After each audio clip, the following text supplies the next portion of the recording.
The Tom Woods Show, episode 794. Prepare to set fire to the index card of allowable opinion. Your daily dose of liberty education starts here. The Tom Woods Show.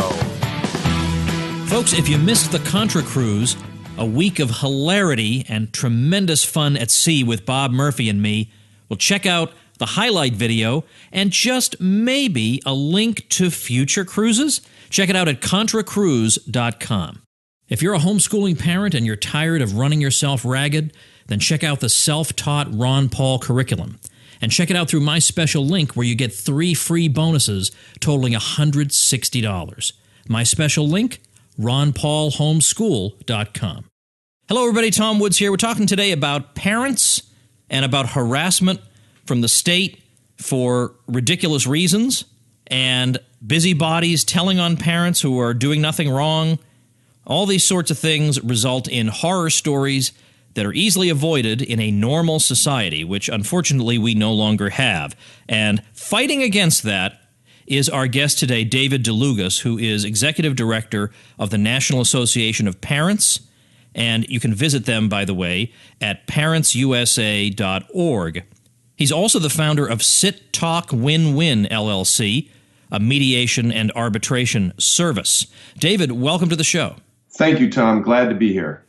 Start off by telling me about the National Association of Parents. Give me the 2-minute overview you'd give. If I was going to say if you were on TV. If you're on TV, they'd give you 15 seconds. I'm giving you the luxury of 2 minutes. Terrific. A few years ago, I noticed that there was not an organization anywhere in the USA that actually serves parents. There are a lot of places that want to sell parents items or services and give advice, but nobody really serves them. So as a lawyer, I looked at the constitutional rights of parents and realized that needs protection in this country today, more than ever. So I'm looking at your website, which is parentsusa.org. You actually were referred to me by a member of my private Facebook group of people who support the show, who said to me, you got to get this guy on because he's doing a lot of interesting and important legal work on behalf of parents against, let's say, overactive governments, particularly at the local level. So, for example, in looking at the cases that you've done, one that stood out to me, because I think anyone can relate to it, is the case of somebody going out to get some takeout food and you leave a couple of kids at home, neither of whom is completely inept or an infant, and you get back there and suddenly you're in trouble. So can you tell us about that particular one? Gladly. Sue Terillian was a vacationing mom who took her 2 kids to the beach, had a rental unit, and she stepped out to pick up food to go from a nearby restaurant. Her 9-year-old took the dog out for a walk. The dog was not on the leash. The child was totally capable of caring for himself, and a stranger saw the dog off the leash and the child and interceded, found out that the mom wasn't nearby, called the police. The police responded, and after learning the mother wasn't home, waited for her to return and charged her with 2 counts of child endangerment under Delaware law. Her name, her face, her mugshot were plastered throughout digital media, including USA Today, and the case was won based on a Delaware statute that would require that her children were likely, and that's an important word, likely to suffer injury because of circumstances in which she left the kids. And that clearly was not the case, unless the city of Rehoboth Beach, Delaware, wants to take the position that if any child, which would mean under the age of 18, is without a parent nearby, that child is likely to suffer injury, which is absurd. So we volunteered to represent her for free, which is what we do, when we rely upon the support of other parents, either joining as a member for $19 a year or making a 501c3 donation at our website, as you mentioned, parentsusa.org. So we represented her, and very quickly, the state of Delaware dismissed those charges against her. But she should never have been charged. Her children should never have been interrogated by police officers in this circumstance where her kids weren't in danger. They were just out and about as other kids in Rehoboth Beach are. They're riding bikes, either rental bikes from the boardwalk there, or just out and playing. In fact, a nearby elementary school, kindergarten to fifth grade, does not provide bus service for children that live within 1 mile of the school, which means either they walk, ride a bike, or are driven by their parents. And indeed, they have a bicycle rack outside, suggesting some of the kids, again, up to fifth grade, ride their bike. So one of the positions I took and discussed with the solicitor representing the city, it's actually the attorney general representing the state of Delaware, was if other kids in the area can be alone, then why is it that this parent cannot? And again, they dismissed the charges. All right. But I think any of us could imagine being in that situation. And these days, there's this extreme, vastly disproportionate paranoia, disproportionate to the actual threat involved when it comes to children being alone or playing outside alone, the way all kids always did throughout all of human history. I think because of this view that at any moment there's this great likelihood, or at least a reasonable likelihood, that your kids will get snatched up and never be seen again. But there's really no evidence for this. The numbers for that are, I mean, they have a greater chance almost of Saturn spinning out of its orbit and landing on their heads than any of these things happening. But there's this crazy, crazy paranoia, and half the time it's other parents who will tell on you or report on you and stuff like that. I've heard horror stories like this. So it seems to me like it's getting worse. Indeed, Tom, you're actually on target there. Your listeners are as well. It is why we exist. We exist to push back and try to prevent continuing increase in the monitoring and criminalization of ordinary life. Indeed, whether Saturn spins out of its orbit or meteor strikes, the statistics certainly are that nothing is going to happen to your child, most likely. So the protocol that we suggest, because it's going to be difficult to stop the busybody, the parent who is, or the neighbor who is thinking they're being a good Samaritan, from reporting something, such as a child in a car at a gas station while the parent goes inside to pay for the gas and come back with a bottle of Gatorade. No plug for Gatorade intended. But even in those circumstances, calls to police occur. And here's what I suggest and want through litigation to try to create in America. That the protocol is, first question, is the child hurt? Does the child appear to be hurt? If the answer is no, second question is, does the child appear to be in distress? You know, a crying child, a child sitting cross-legged on the ground with their head in their hands, something that indicates something's not right. And if neither of those exist, then the next question is, does the child appear to be in imminent danger of being hurt from an identifiable risk of harm? They're walking into an active construction site. They're alone and they're very young and feeble appearing in a backyard with a swimming pool. Some circumstance that suggests intervention by a first responder or by a friend or family or neighbor would be appropriate. But if the answer to all those three questions is no, at best, at most perhaps is another way to put it, a police officer might drive by and just look and say, yeah, child looks okay to me. Maybe roll the window down. Hey, kid, how's it going? Doing fine, officer. But there should be no reason to put the child in the backseat of their car, as it happened to the METIF kids in Maryland about a year and a half ago, and you may have heard of that. Their children were walking home from the park and ended up in the backseat of a police car being driven home, and the parents were not charged with a crime, but went through 6 months of CPS investigation only to be found have findings of unsubstantiated child neglect. And on appeal with our assistance, that was changed to no neglect. And again, a parent going through Child Protective Services investigation or being charged with a crime when their child's not hurt, their child wasn't in a predicament, and it's just such an intrusion. And by the way, more so, it's also a tremendous waste of government resources that could better be directed toward the child who is being abused, who is hurt, who is in danger. Those children sometimes go without the assistance of Child Protective Services because Child Protective Services is bothering with cases like this one. That's part of the absurdity. I think, well, we could talk separately about Child Protective Services. I actually did an episode on that, so maybe I'll just link to that episode with somebody who used to work with Child Protective Services. I'll link to that episode on the page for today. And by the way, that's tomwoods.com/794. We'll also be linking, of course, to parentsusa.org. I was interested in the item on your site, by the way, about whether an absence from school is declared to be excused or unexcused. In a private school, at least the ones we've had experience with, they tend to just leave this to the parents' judgment. I mean, the parents are paying customers. The parents are presumed to know what's best for their kids. If they need to be out of town for 5 days, well, it's an inconvenience for the teachers, and we hope to avoid that. But basically, we're going to try to work with you.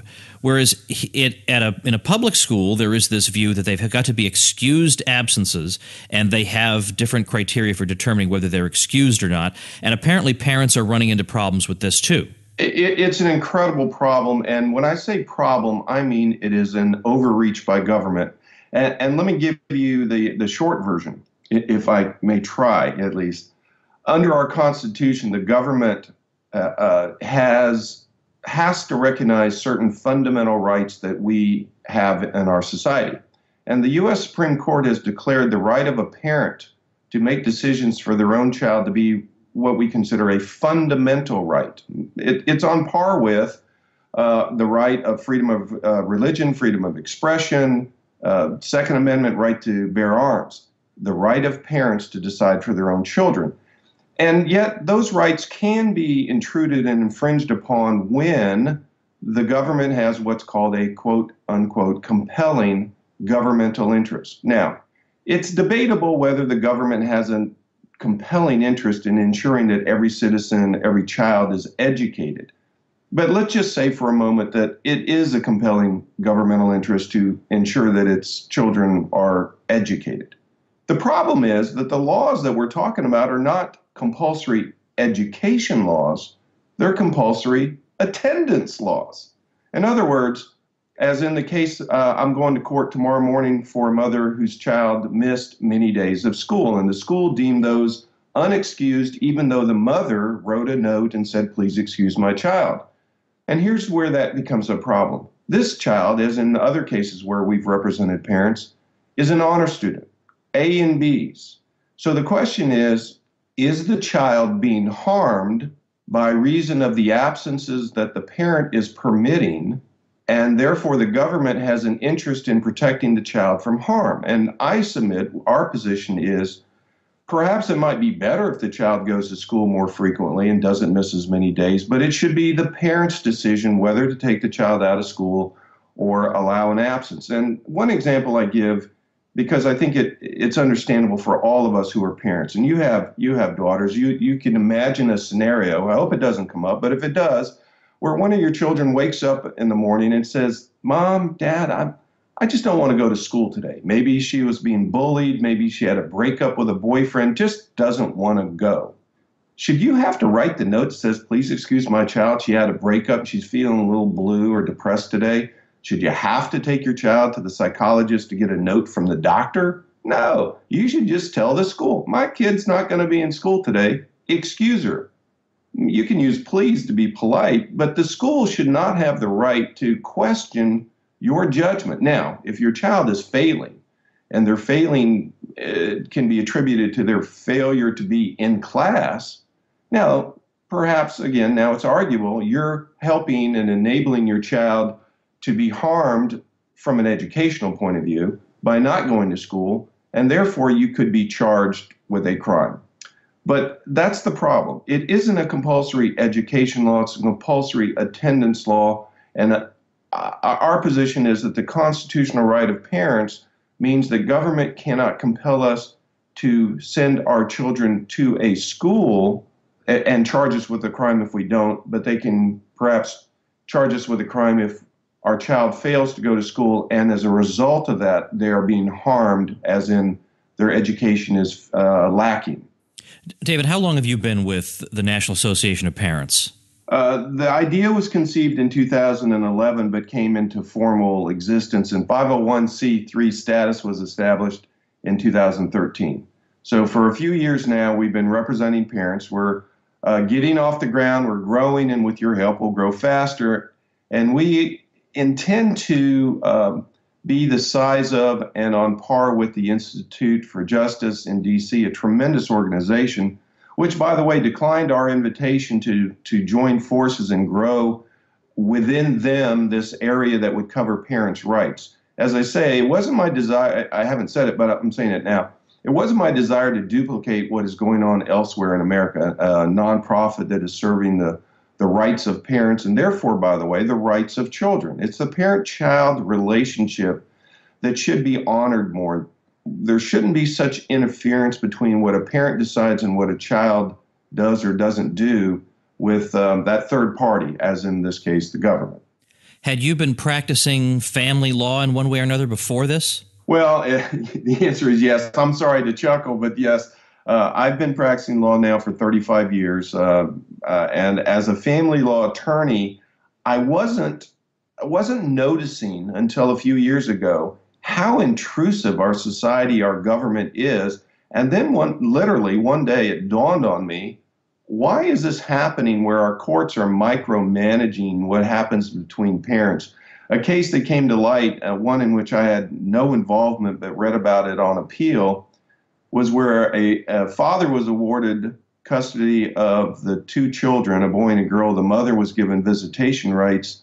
And at the request of the attorney for the mother, neither parent could attend ball games, school events, and activities of the children during the time it was the other parent's, let's say, weekend. So if there's a Friday night football game, and in this case, there are only two kids, but let's just say there were three. One played football, one was a cheerleader, and one was in the marching band, and it was dad's weekend. Mom was not allowed to even come to the stadium. And if it was mom's weekend, dad wasn't allowed.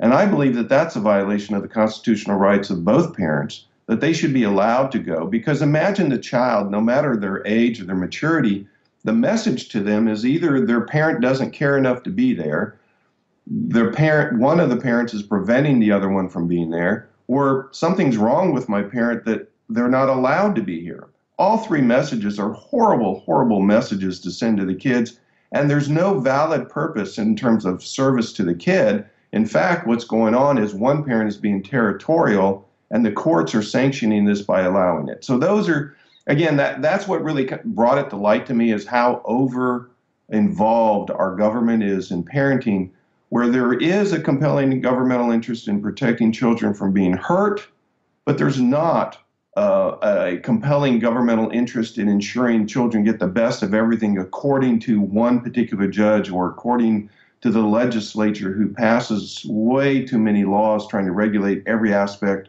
of our life.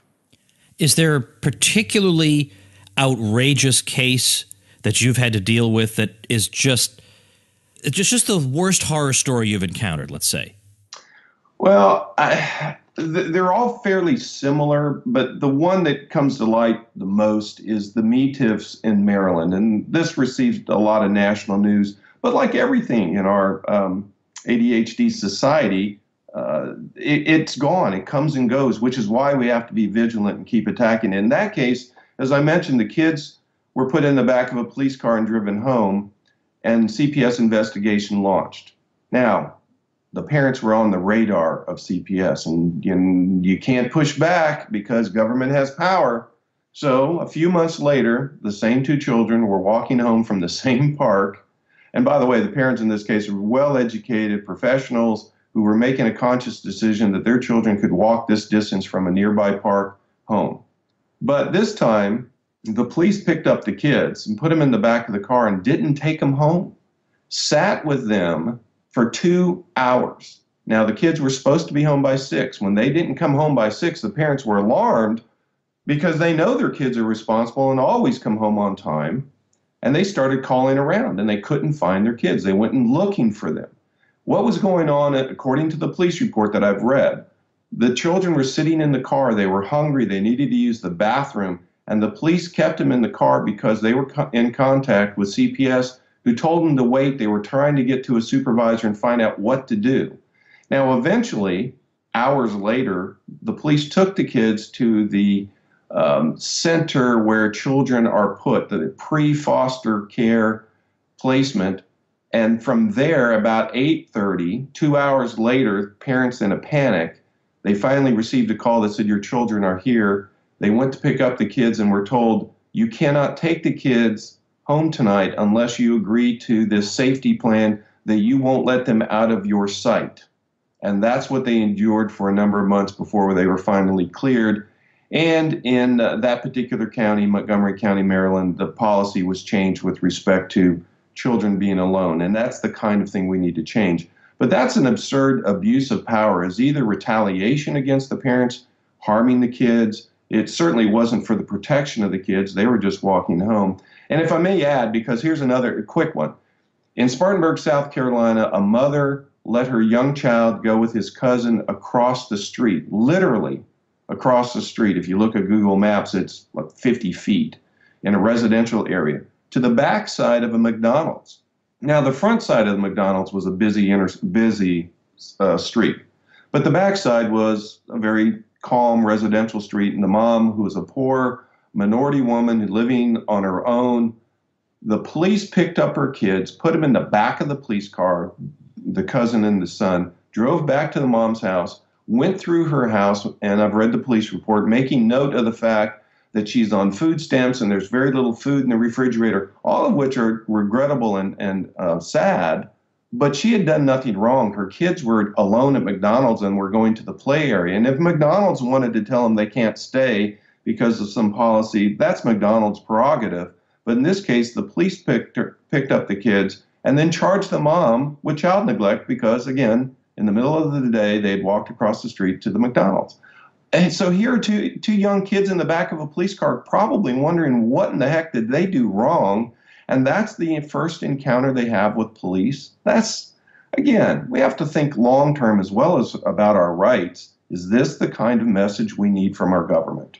Now, as you say, you've been up and running for several years. You have ambitions to do a lot more than you're able to do now. It's a matter of limitations on resources. Do you have how many people do you have working for you? How many cases are you taking? Like, what can you tell us about the scope of your activity at this moment and where you'd like to be? Well, right now we're taking in calls and emails and help requests online every day.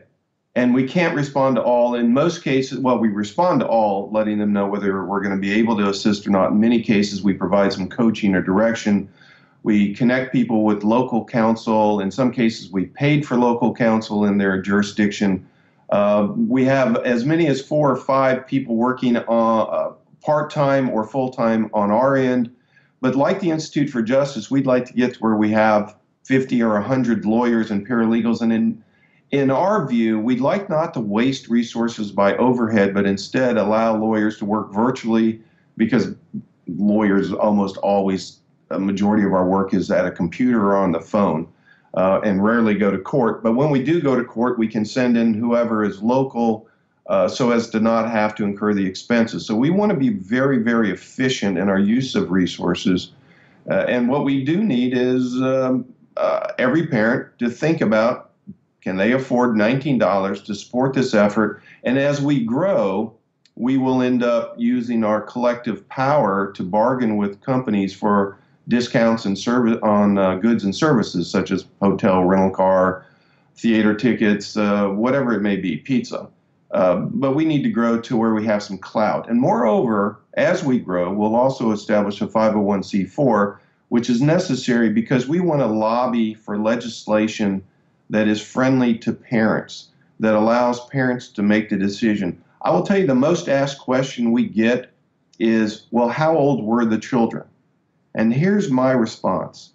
Is it the age of the child that really matters, or is it the physical, intellectual, emotional ability of the child to carry out the task or be in the situation, whether it's home alone, walking somewhere, playing outdoors? Because a 17-year-old, perhaps with a intellectual or emotional or physical deficiency, is far more at risk of being hurt than a vibrant 10-year-old who's, your normal kid, or a 75-year-old with dementia. So in a society where we constantly try to use shortcuts, because sometimes, especially in government, they're all lazy. So they established these rules. It's 12 years old. Well, what's magical about 12? Parents who have more than one child, and you have more than one child, Tom, what do you think?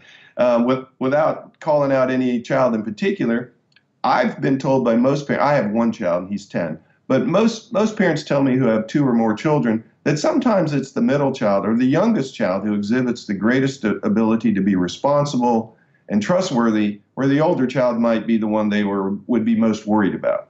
So again, it's this age, it's criteria that's being used when, as you put it, and we certainly do, and the U.S. Supreme Court has said it too, let parents decide. They're the ones that are most familiar with their own child, and they're the ones that can decide the appropriate level of risk for their child, because some parents won't want their kid playing tackle football, and that's their prerogative, and others will say, go out and have fun. Some will say, hey, gymnastics is fine, and others will say, oh, that's too dangerous. So at what point are we going to quit allowing parents to make the right decisions for their child, even if we may disagree with them?